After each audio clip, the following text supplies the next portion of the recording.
એક વખત હે ને અકલગઢના રાજા દખણાદા ઝરૂખામાં બેઠા હતા. બાજુમાં એના ખાસ માણસ ગુંદરજી બેઠા હતા. સામે તળાવની પાળ, એટલે એને ટાઢો પવન હે એ આવતો હતો. એટલે રાજાએ ગુંદરજીને કીધું કે કેવો સરસ મજાનો ટાઢો પવન આવે હે કે આવો પવન આવતો હોય ને તો માણા કે ખાવા પીવાનું ભૂલી જાય હો. ત્યાં તો ગુંદરજીએ વાત તરત ઉપાડી લીધી. બહુ સાચું બાપુ કે પવન તો આને કહેવાય હોય કે, અને આ તો તળાવની પાળનો પવન છે કે આની પાસે તો હિમાલય ટૂંકા પડે હો. આવો પવન આવતો હોય તો ક્યાંય પછી જવાય નહીં. એ વાત હાલતી હતી ત્યાં બરોબર દાસી આવીને રાજાને કે હાલો કે ભોજન તૈયાર છે ને આપ પધારો કે.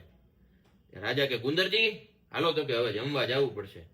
ત્યાં ગુંદરજી કે સાચું હો બાપુ કે જમવા તો જવું પડે કે આ ટાઢો પવન ખાવા કઈ ઓડકાર ન આવે કે બે નો રહેવાય જવું તો પડે જ કે. આસન નખાણા, થાળ પીરહાણા અને જમવા બેઠા રાજા. ત્યાં બરોબર જમવામાં જે શાક હતું ને રાજાને બહુ ભાવ્યું. ત્યાં તો રસોઈયાને હાથ ગર્યો રાજાએ. એટલે આ કયું શાક છે એ કે. રસોઈ આવ્યો કે બાપુ આ તો ભીંડાનું શાક છે. ત્યાં તો જોયો કે લઈ આયા કે કેવું.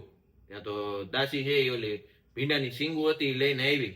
ત્યાં તો અપ્સરાની આંગળીઓ જેવી કુણી કુણી હો ભીંડાની સિંગુ આમ લીલોતરી. ત્યાં તો જોઈને રાજા મોજમાં આવી ગયા. વાહ ભીંડો, વાહ ભીંડો.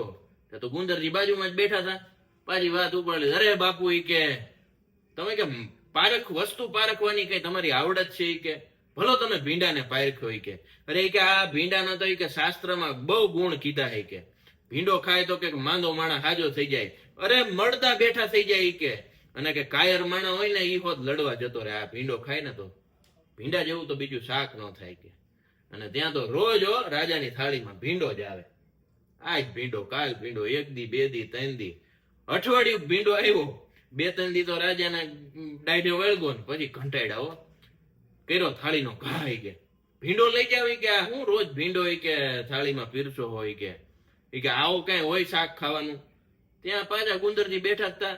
વાત ઉપાડી લીધી કે ભીંડો ખવાય કે ભીંડો તો કે રોગનું ઘર કહેવાય કે ભીંડો તો ઝેર કહેવાય. અને રાજાએ કીધું હે ગુંદરજી કે આ ભીંડો કે થોડાક દી પહેલા તો અમૃત જેવો હતો અને આજ ઝેર થઈ ગયો. ગુંદરજીએ કીધું કે બાપુ હું તમારો સેવક છું, ભીંડાનો નહીં.